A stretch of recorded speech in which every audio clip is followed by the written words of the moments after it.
En esta parte vamos a ver algunos métodos para estudiar propiedades y transiciones a nivel supramolecular, el complemento de lo que vimos de calorimetría diferencial de barrido, todos los métodos térmicos, RMN y las propiedades mecánicas.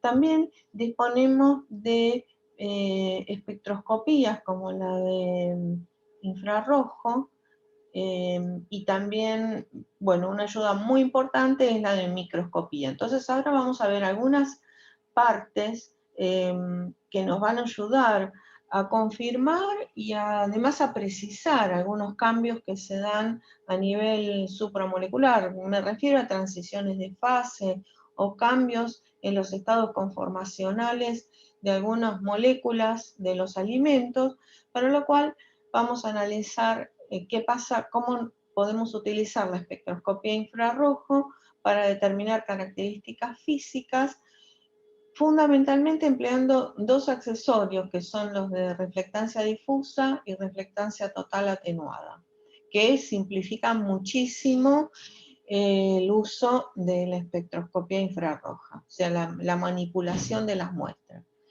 Bueno, también algunas microscopías, diferentes técnicas microscópicas, óptica, con luz polarizada, tinciones, contraste de fase, láser confocal, electrónica. Es decir, tenemos una serie de microscopías que nos ayudan a analizar en tiempo real los cambios que están sufriendo ciertos componentes de los alimentos. Y bueno, y después los rayos X fundamentalmente para analizar cambios en las estructuras cristalinas. Bueno, el equipo, este es un equipo Perkin-Elmer, hay otros que son parecidos, otras marcas también parecidos, este es el que nosotros tenemos en el laboratorio, que ustedes tendrían que haber utilizado.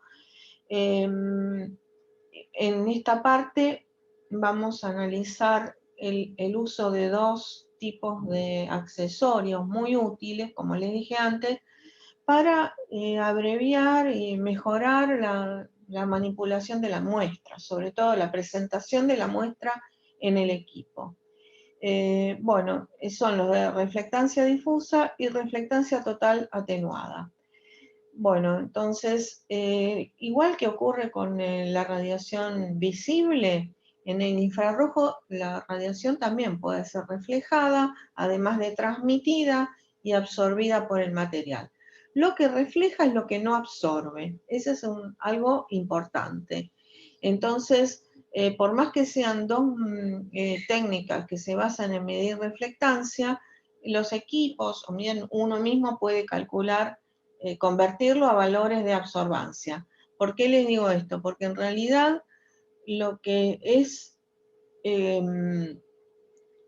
proporcional a un determinado componente es la absorbancia. Es decir, la relación con las concentraciones está dada por la absorbancia. Entonces, uno mide reflectancia, pero lo convierte a medida a unidades de absorbancia. Entonces, lo que no refleja es porque lo está absorbiendo.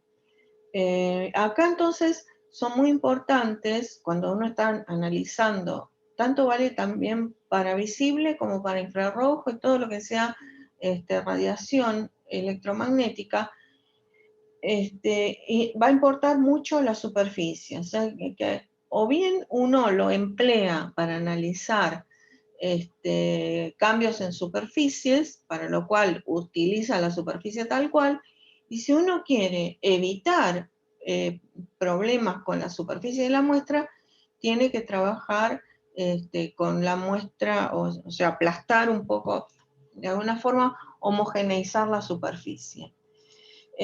Bueno, entonces el primer accesorio es de reflectancia difusa, entonces se basa en que primero uno tiene que mezclar la muestra con bromuro de potasio y luego una pequeña cantidad de la muestra, más o menos 1:10 o mayor, la proporción entre muestra y bromuro de potasio, actúa como un diluyente, así como uno diluye con agua cuando va a medir en una cubeta, en un espectrofotómetro, acá diluye con bromuro de potasio, que ya sabemos que es transparente al infrarrojo. Entonces esta sería la muestra mezclada con el bromuro de potasio.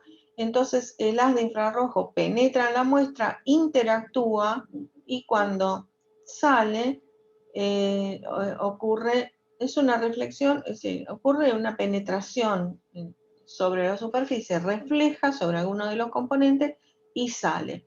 Cuando sale lleva la información, o sea, parte de la muestra absorbe parte de la radiación, entonces este rayo, este haz que emerge de la muestra, lleva información sobre la muestra y entonces permite analizar las características de la muestra. Entonces, la preparación de la muestra es mínima porque consiste en mezclar en un mortero bromuro de potasio con la muestra, luego se coloca en el equipo, la sensibilidad es muy alta y se pueden analizar superficies irregulares, porque acá estoy trabajando también sobre la parte interna de la muestra. Materiales no reflectivos, incluso poco absorbentes, pueden analizarse por este método y reemplazaría el método de la pastilla. O sea, como preparación de la muestra es muchísimo más sencilla, porque uno le presenta directamente el polvo un poco compactado al equipo. Bueno, el otro método es reflectancia. Bueno, les quería demostrar que es, no está acá, pero es un accesorio que se coloca en el equipo directamente, como el de reflectancia total atenuada o el NIR, son como bloques que se introducen en el FTIR y eso genera podemos analizar estos efectos. El otro es de reflectancia total atenuada. Este es un principio un poco más complicado. Uno también irradia con el infrarrojo. La irradiación ocurre, la muestra, si ven, está montada sobre un cristal de muy alto índice de refracción. Acá sería un cristal de diamante. Este es algo muy importante, que tenga muy alto índice de refracción. Entonces, la iluminación o el rayo de infrarrojo proviene del cristal, atraviesa el cristal, llega a la muestra. La muestra está sobre el cristal y ahí se aplica presión. Esto aumenta el contacto entre la muestra y este cristal y luego también hay una pequeña penetración de unos 10 micrones o un poco más en la muestra y el haz emergente también sale llevando información sobre la muestra. Les decía que es un poco más complicado el mecanismo, el fenómeno que ocurre, porque este haz que penetra en la muestra a través, tiene que estar a través del prisma o del cristal de alto índice de refracción, se busca el ángulo tal que sea de reflexión total. Entonces, que ocurra reflexión total sobre la muestra. Si ustedes se acuerdan algo de física, hay un ángulo para el cual hay reflexión total y depende de las características del ángulo incidente y del índice de refracción de este cristal, que por eso tiene que ser elevado. Entonces, eso, además del fenómeno de interactuar con la muestra y llevar la información que les dije, acá se genera una onda evanescente, o sea, esto que penetra en la muestra genera una onda evanescente que es lo que interactúa con, con la muestra y la información que sale a través de las emergentes. Entonces, acá está un poquito mejor explicado. Esto sería En vez de una reflexión, serían varias reflexiones. O sea, hay sistemas que permiten varias reflexiones internas. Entonces, de nuevo, el haz incide sobre la muestra, pero antes atraviesa el cristal. Y estas múltiples reflexiones, ¿qué es lo que hacen? Permiten que vaya tomando información de la muestra en varios puntos. Entonces, es como de una forma de concentrar la respuesta. Esta es la muestra y por cada uno de estos encuentros del haz con la muestra hay una onda evanescente que se forma y esa onda evanescente de alguna forma interactúa con el haz reflejado y eso genera también el fenómeno de la reflectancia total atenuada. Bueno, y el haz emergente va al detector. Entonces acá está explicado un poquito la radiación, sufre múltiples reflexiones, es lo que les dije antes. En el cristal de alto índice de refracción, la muestra está en contacto con el cristal. El fenómeno de cerca es de 1 micrón, la penetración, yo les dije entre 10, pero es menos de 10 micrones, es 1 micrón, apenas casi sobre la superficie de la muestra, entonces se forma la onda evanescente, que es una onda de electrones, no es una onda de radiación electromagnética, sino que es de electrones que a su vez interactúa con el haz que está emergiendo. O sea, esto que se forma acá, esta onda evanescente, interactúa con este otro haz que sale de la muestra y luego de múltiples reflexiones o una sola puede ser, va al detector. Bueno, acá está un poquito más explicado. Este es el haz incidente, esta es la onda evanescente y esto es lo que sale reflejado después de interactuar con esta onda evanescente. Acá está un poco explicado, esto les va a venir mejor verlo en el PDF.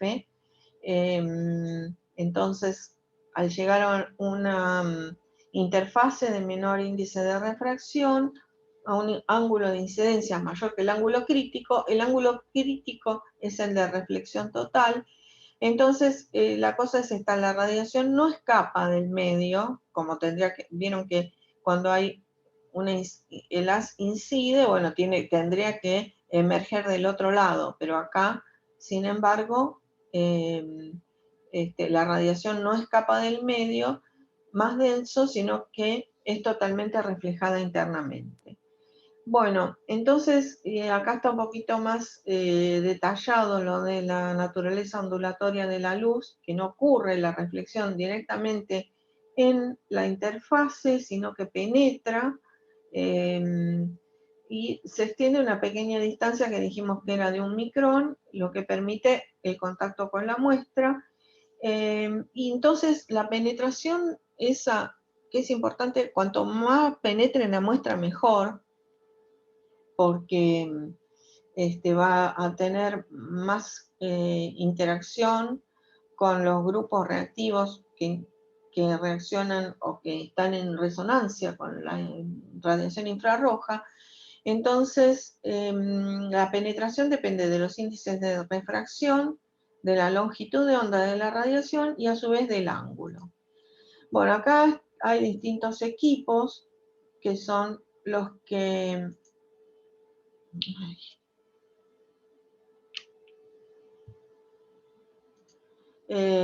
los que les dije que ayudan son prensas. Este sería el cristal, diamante. Acá ven distintos materiales que pueden formar el cristal. Germanio, sílice. Este es otro material que es una resina. Seleniuro de zinc y diamante. Es el rango espectral en el que pueden trabajar y el índice de refracción. El germanio es el más alto de todos y también su rango espectral es bastante amplio. El de y después uno de los más usados es este, seleniuro de zinc, que llega a un rango bastante mayor que el de germanio, y también el de diamante, que es el que tiene el rango más amplio de todos, aunque el índice de refracción de estos dos últimos no es tan alto como el de germanio. Bueno, y entonces acá, este es un esquema de esto también, es donde se coloca la muestra, ¿ven? Y luego se prensa con esta prensa hasta, es importante que haga bastante presión, pero tampoco no tanta como para romper el cristal. O sea que hay que tener bastante cuidado para no romper el cristal que está abajo y es muy caro. Entonces esto aprieta y bueno, y el equipo, después esto pasa por ahí la radiación y eso va al detector. También se pueden poner muestras líquidas, se pueden poner muestras de polvos como este, o muestras líquidas, inclusive aceites. Los polvos también pueden rayar el cristal, o sea que hay que tener algunos cuidados. También recubrimientos sobre metales o resinas de espesor mayor de 1 milímetro. La muestra debe tener una superficie suave y plana y tiene que tener menor índice de refracción que el cristal. Bueno, acá es como se colocan muestras líquidas, que para eso está este receptáculo, y esto es la presión que se aplica sobre una muestra sólida en el plato del ATR. Es muy sencillo de trabajar, poner la muestra acá, no hay que mezclarla con bromuro de potasio ni nada, directamente se coloca sobre el cristal y se mide. Acá ven directamente esto, distintos ángulos para que ustedes vean. Este es el equipo que va introducido ahí, como un módulo que se coloca en el equipo. El de la reflectancia difusa también es otro módulo que se encastra en el equipo. Después, cuando uno quiere utilizar otro, por ejemplo, utilizar una pastilla de bromuro de potasio o otra cosa, saca esto y pone el dispositivo que sostiene a la pastilla o a las cubetas de bromuro de potasio, etc.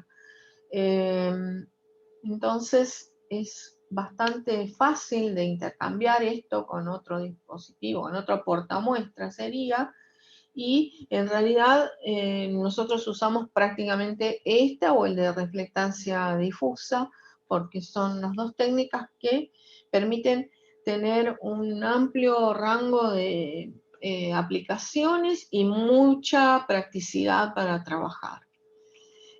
Bueno, entonces con esos dos accesorios podemos analizar distintos de los fenómenos que vimos cuando vimos transiciones supramoleculares, por ejemplo, grado de cristalinidad de azúcares, grado de hidratación, que ya vimos que el grado de hidratación determina si un polímero o un azúcar va a cristalizar o no, la temperatura de transición vítrea, la desnaturalización de proteína, cristalinidad y amorficidad de almidón y otros polímeros como gomas, etc.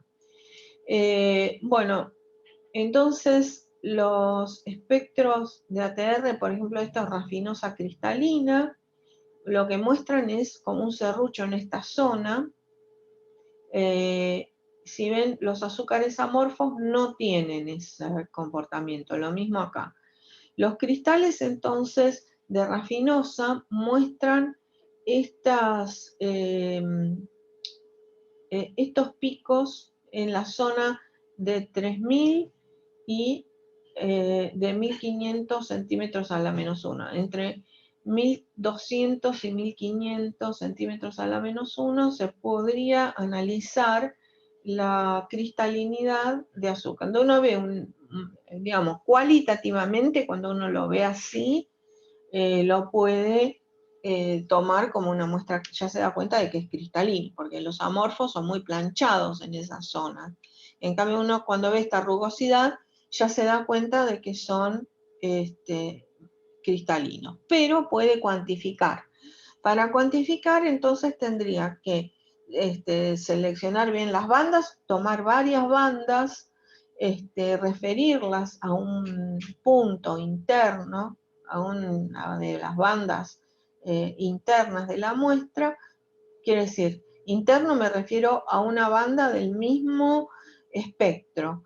Y luego, por ejemplo, hacer el cociente entre la banda, entre la absorbancia a 1400 centímetros a la -1, dividido otra para la que no cambie mucho, que por ejemplo la de 2000.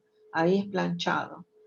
Entonces, ¿eso para qué? Para evitar problemas entre espectro y espectro, ya siendo una relación entre absorbancias dentro del mismo espectro, evito otros problemas. Aunque el espectro esté normalizado, conviene igual hacer esa relación. Entonces comparo la absorbancia a 1400 dividido la absorbancia a 2000 de los distintos espectros, y no solo agarro esa banda, sino varias acá, y ahí saco, puedo cuantificar de alguna manera. A veces para hacer este tipo de cuantificaciones se requiere análisis multivariado. ¿Qué quiere decir? Que en vez de utilizar la absorbancia a una banda, utilizo la absorbancia a varias bandas, o la relación de absorbancia a varias bandas con respecto a la de 2000, por ejemplo, que es una zona bastante plana. Entonces, ahí podría medir cristalinidad de oligómero, por ejemplo. Y también uno podría de alguna forma diferenciar entre distintos tipos de azúcares, podría llegar a determinar cuál azúcar es, pero ahí necesitaría también hacer dentro de los amorfos elegir bien las bandas para poder hacer la comparación, analizar muchos espectros y muchas bandas dentro de cada espectro, pero lo podría hacer. Bueno, y acá tenemos también para el grado de cristalinidad, como les dije antes, elegimos estas bandas y estas. También acá hay alguna en esta zona. Y acá se ve para el mismo azúcar, amorfo y cristalino. Esta es trealosa, esta es un azúcar que fabrican las levaduras que son estables a la deshidratación, fabrican trealosa para protegerse. Por eso este azúcar toma relevancia, porque es un azúcar que se usa mucho para preservar proteínas, inclusive estabiliza las emulsiones y además protege células durante los procesos de deshidratación y congelación. Entonces, es importante saber si va a estar amorfa o cristalina, porque si está cristalina ya no actúa brindando esa protección a las biomoléculas. Entonces, eso es una forma de analizarlo. Tengo que después buscar la forma de cuantificarlo fehacientemente, que eso es quizá con análisis multivariado, o eligiendo alguna banda o un cociente de bandas que me dé buenos resultados.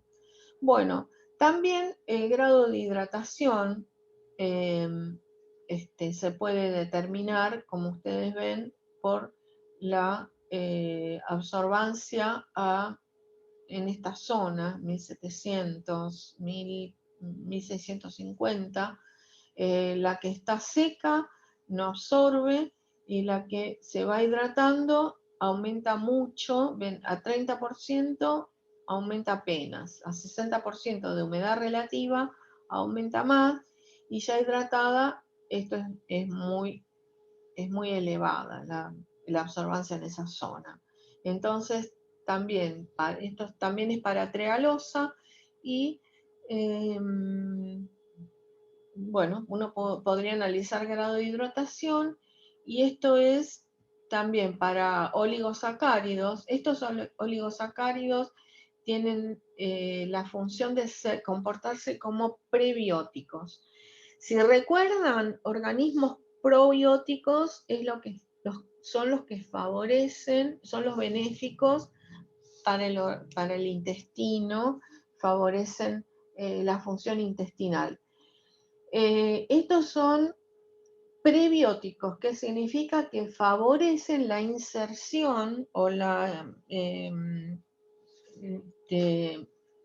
interacción en el intestino de los probióticos, o sea, la inclusión de los probióticos en el intestino. Bueno, entonces estos serían los absorbancia en función de la longitud de onda. Para la lactulosa, a medida que se hidrata, también esta banda es la de, a ver, es la de 1600, es esta misma, ¿ven?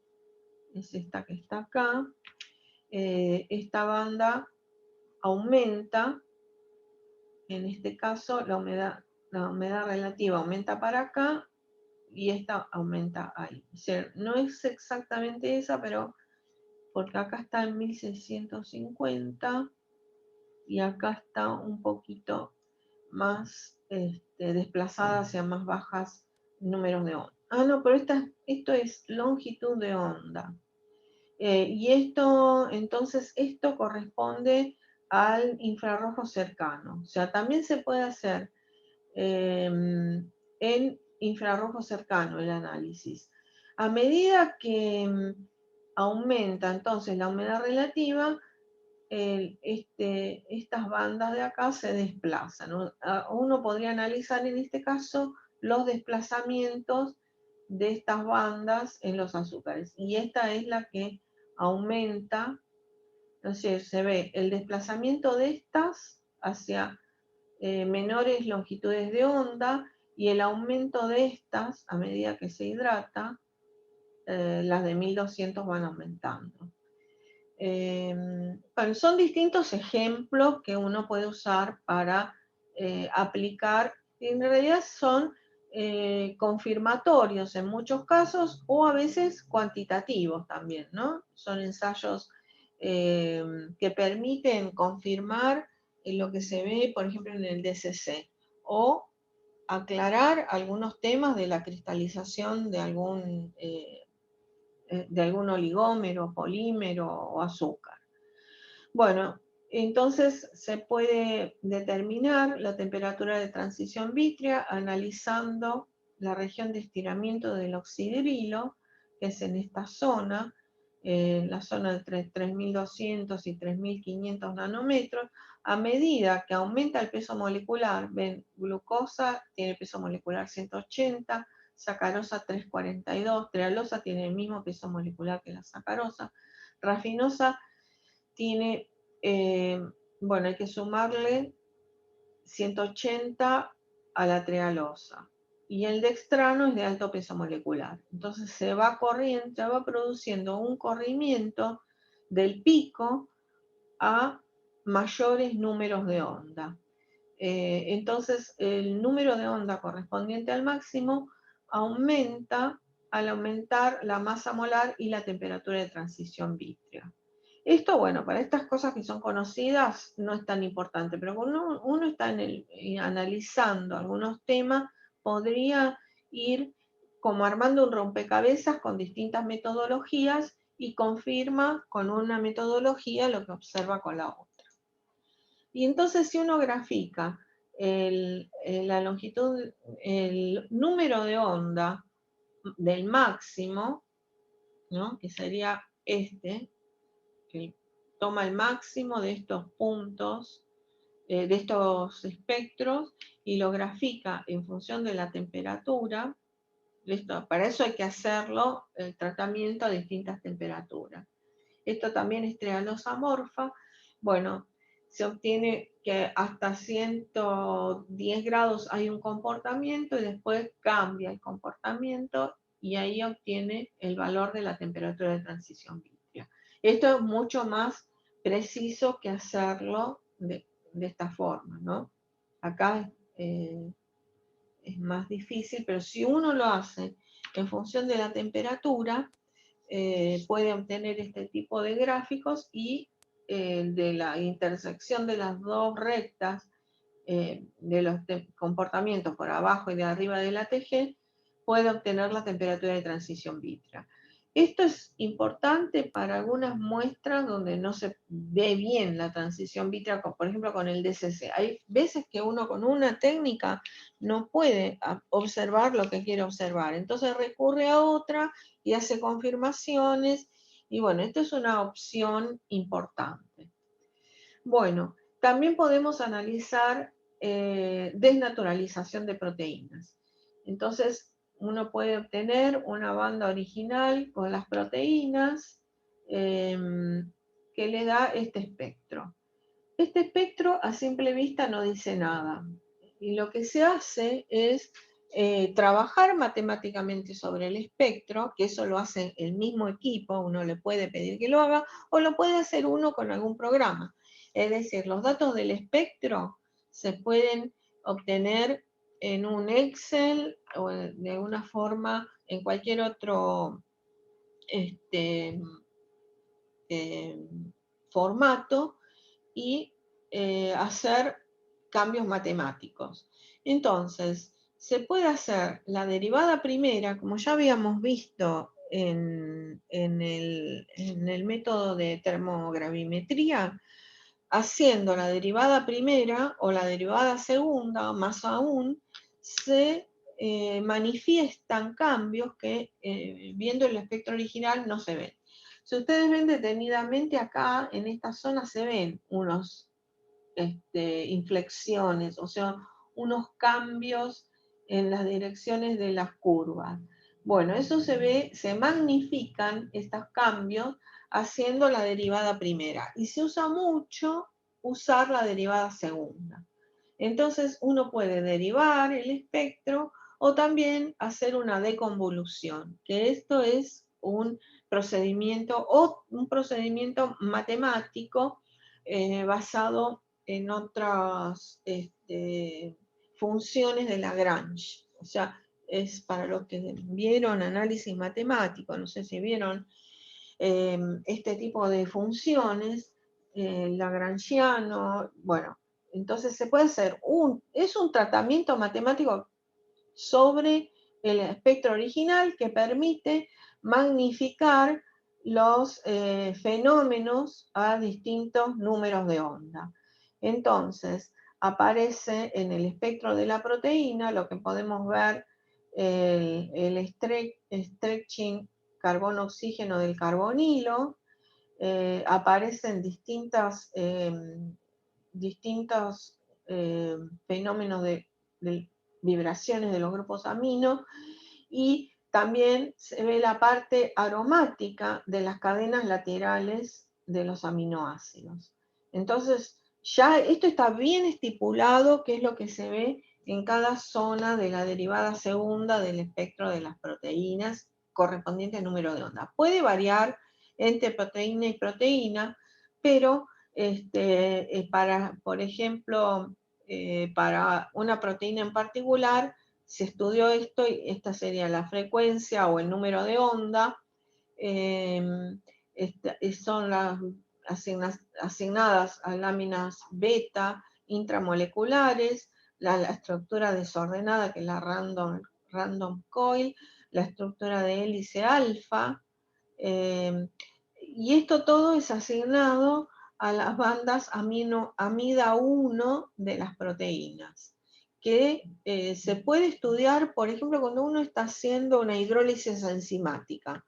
Podría ir analizando esta zona del espectro, hacer la derivada e ir siguiendo la hidrólisis de una proteína. Esto se ha hecho para proteínas lácteas, por ejemplo. Se puede seguir la hidrólisis o inclusive la fermentación de una leche a través de cómo cambian estas bandas, que es justamente donde atacan las proteasas, ¿no? Entonces está bien identificado para cada zona de esas a qué asignarlo. Y por ejemplo acá han trabajado con el efecto de la presión hidrostática sobre las proteínas. Esto es, bueno, la presión hidrostática ustedes habrán visto que es una forma de generar pasteurización o modificaciones que se hacen a propósito sobre las proteínas, pero es un método no térmico de conservación, por ejemplo, de jugos de fruta, o sobre todo, la aplicación principal es para jugos de fruta, de otros vegetales, porque las proteínas se desnaturalizan. Justamente el efecto que tiene la alta presión es desnaturalizar proteínas, que en los microorganismos, la desnaturalización, por ejemplo, de proteínas de membrana, es lo que las hace muy lábiles. Entonces, bueno, se han analizado los espectros originales a medida que se sometían a presiones crecientes. Hubo un desplazamiento del espectro original hacia menores números de onda. Pero con el espectro original solamente podemos ver eso, como en el caso de los azúcares, cómo se desplaza hacia un lado. Pero si hacemos la derivada segunda, vamos a ver que podemos analizar varios de esos aspectos de lo que está ocurriendo en la proteína cuando aumenta la presión. Entonces estos son los espectros luego de someterlas a presiones crecientes desde 0,1 megapascal hasta 1900 megapascales. Entonces estos serían los cambios en la alfa hélice, está en la alfa hélice hidratada, estas serían en también en las torceduras de las alfa hélices, etc. Entonces uno puede enterarse de qué es lo que le está pasando a la proteína, si está cambiando la alfa hélice, la beta hélice, o qué es lo que pasa, a qué nivel se están ocurriendo los cambios. O sea, lo que yo en el espectro original puedo analizar globalmente cómo la presión afecta la proteína, analizando la derivada segunda puedo enterarme de internamente a la proteína qué es lo que le está pasando. Por ejemplo, en esta disminuye la solvatación de la alfa hélice y aumenta otra propiedad de la alfa hélice. Y acá hay otro cambio que se da que es desconocido a qué corresponde, pero bueno, uno lo puede tomar para ir siguiéndolo. Entonces, esas son las ventajas de usar FTIR. Bueno, y en la albúmina bovina, esto es tratada a distintas temperaturas.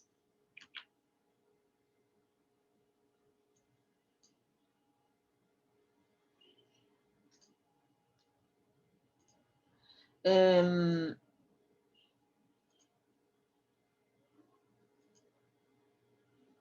la albúmina bovina tratada a distintas temperaturas y los espectros correspondientes. Entonces se ve también en la zona de...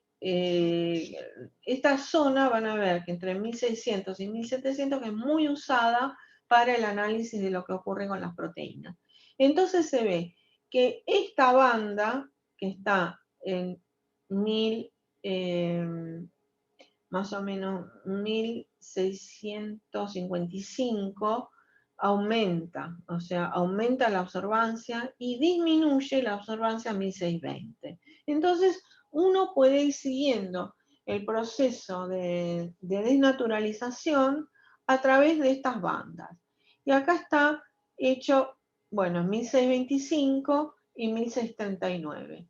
Entonces, si uno toma la absorbancia a 1625 en función de la temperatura a la que lo trató previamente, le da esta caída. Y esta sería lo que corresponde a 1639. Bueno, y entonces se observa, están los dos acá, 1639, 1625. Lo que veíamos acá, 1625, 1639. Parece que fuera otra. Bueno, Entonces, el punto medio de la caída de esta, o el punto medio de la subida de esta, es la que corresponde a la temperatura de transición vítrea, temperatura de desnaturalización que se analiza con el DCC. Entonces, bueno, se comprueba que los cambios en la desnaturalización están afectando esta estructura que corresponde a la estructura secundaria y terciaria de la proteína. En el espectro de harinas, por ejemplo, como les dije antes, esta sería la región donde uno observa, uno tiene un sistema complejo, como es una harina, por ejemplo. Va a tener proteínas, almidón, lípidos, ¿no? Fundamentalmente.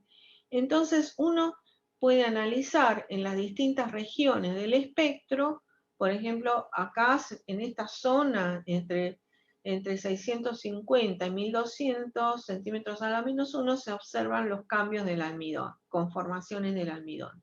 En esta zona, como les dije antes, entre 1500 y 1700, todos los cambios de las proteínas. Y la zona de los lípidos es la zona de 2800 a 3000, por ahí. Entonces, esto lo vamos a ver bien después cuando veamos reacciones químicas. Pero uno podría ir analizando cambios de desnaturalización proteica o de cambios en los lípidos o conformaciones del almidón en esas zonas. Entonces, por ejemplo, en el almidón uno podría ir analizando cristalinidad, sería la reflectancia normalizada, y esto es la cristalinidad relativa analizada por rayos X. Entonces se observó que las bandas, acá la relación, como les dije antes, se hizo una relación entre las bandas 1039 a 1014, que son zonas donde 1039 es por acá, no, 1039 es una de estas donde ocurren grandes cambios, y 1014 sería una por acá donde no cambia. Entonces uno puede hacer esa relación en el espectro como una forma de normalizar dentro del mismo espectro. Y observar la relación entre la intensidad de esa relación y la cristalinidad relativa determinada por rayos X, que dio muy buena correlación. Esto era un trabajo sobre justamente harina de amaranto, en donde se hizo a distintas energías de molienda. Se usó la molienda a distintas energías. La muestra control es la muestra que se molió directamente por molienda húmeda, donde no se altera el almidón, y estas fueron molidas por molienda seca a dos o más, digamos, energías crecientes entre 1,63 kJ por gramo y 6,52 kJ por gramo. Son energías de molienda. Entonces, cuanto más molido está, o más energía se usa en la molienda, es más amorfo. Bueno, entonces el grado de amorficidad o de cristalinidad se pudo correlacionar por la cristalinidad que se determina por rayos X. Entonces ese es un ejemplo de cómo utilizar la espectroscopía FTIR medida por el accesorio ATR para determinar propiedades físicas o estados de los componentes de las materias.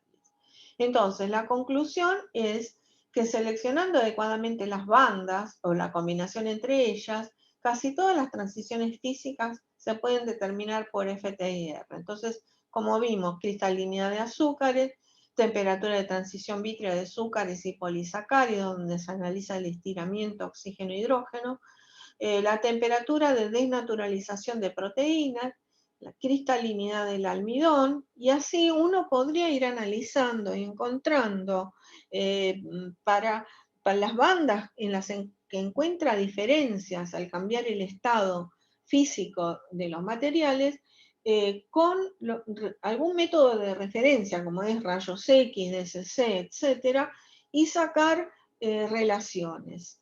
Entonces, para cada sistema hay que elegir las bandas representativas del fenómeno que se está estudiando. No puedo decir que para todos los almidones van a valer las mismas bandas. Esto se vio para albúmina bovina y esto para almidón de amaranto. Otros almidones pueden tener algunos corrimientos. Va a estar dentro de esa zona donde yo lo voy a poder estudiar, pero van a tener distintos corrimientos.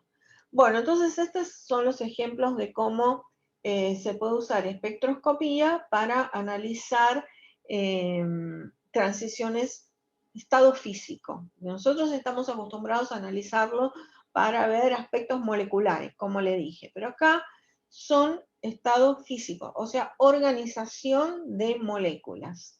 Y, digamos, como en el caso de las proteínas, estructura supramolecular. Bueno, entonces en la próxima vamos a ver aplicaciones de microscopía, que también son técnicas muy importantes para analizar este tipo de cosas. Bueno, entonces nos vemos en la próxima.